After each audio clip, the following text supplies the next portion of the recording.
Hello, hello. I am Samuel Trapp, your Russian-speaking American, and I wanted to say a couple of things about Putin's appearance in front of the youth leadership conference in Russia the last couple of days. It always surprises me that he can sit and answer questions from a crowd. Maybe there's a degree of readiness. Maybe it's all political. It doesn't appear to be. And it appears that people ask him open questions and he gets to answer. And of course he's a politician. Of course he's very experienced. But the difference between him and old Biden is usually pretty dramatic. And it'll be very interesting today to watch the State of the Union address by Biden tonight, where all he has to do is read his speech. And he'll probably get the most views of any of his other... This will be his fourth time giving a State of the Union address, and hopefully his last. But he will probably get more viewers this time than in any of the other three. And two of those three were the least of all time. People already know the State of the Union. We're living it every day. And it's not good. Well, it's good for him. It's good for his son. It's good for rich people. But it's not good for those of us that are fairly normal and are just living our day-to-day lives and trying to get by without the government screwing us, or with the government screwing our children like they're doing now. And it's a shame that we have to put up with that. But watching the difference between him and old Putin is interesting. Putin will answer questions for hours on end. He'll sit in a place and answer questions. He doesn't refer to notes. He just answers.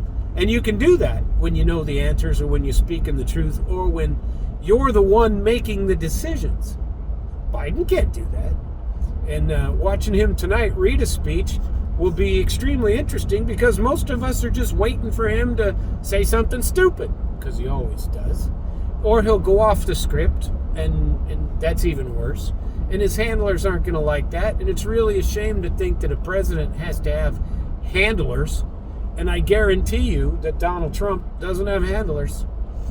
He says what he thinks. And watching him and how he reacts to questions and responses, he don't have any notes. He's not reading from a teleprompter. He's not afraid to say what he thinks. And the reason is because, like Putin, when they speak, it's their thoughts. It's their right and wrong. It's what they believe. It isn't the words of some third party behind the scenes person that is directing him to say one thing or another.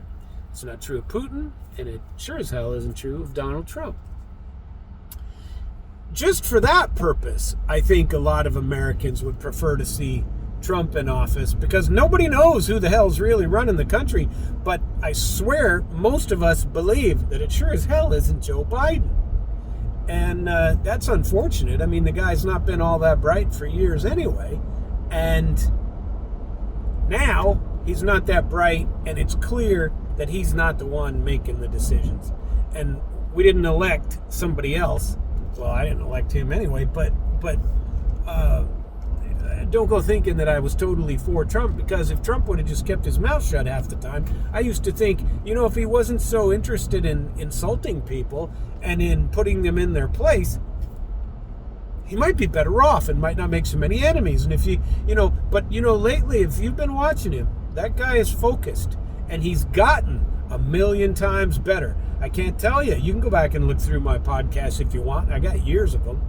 Back from 2016, and you can, back then what I said about him was that, the guy's just got to shut the hell up and do what we know he can do, or that we think he can do, and he won't be so offensive to people. Now, he's going to be offensive to the deep state idiots running the country,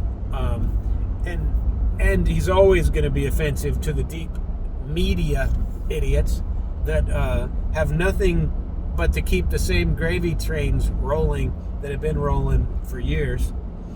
And it's really a shame. But what Putin did in the focusing on the youth when he did his speech the other day was certainly amazing. Was certainly what he said, and he said it correctly.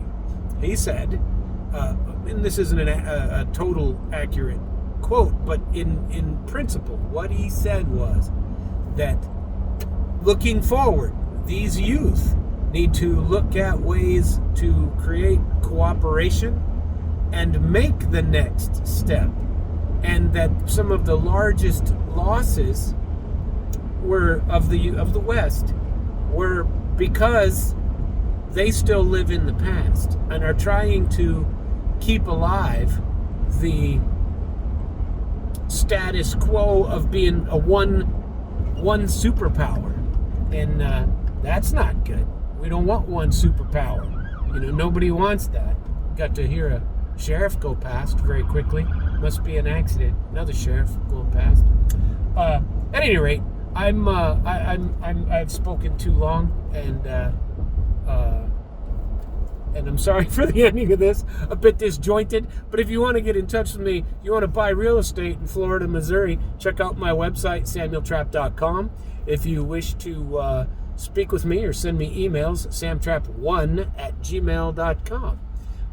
Very much appreciate your attention. Sorry for the disjointed nature of some of this towards the end, but please subscribe to my channel and keep listening to me. There's plenty of stuff out there to entertain you, and it's only for a hobby for me, but it'd really be nice to have you join in and listen to it, because I'm gonna do it anyway. So have a nice day. Thank you very much.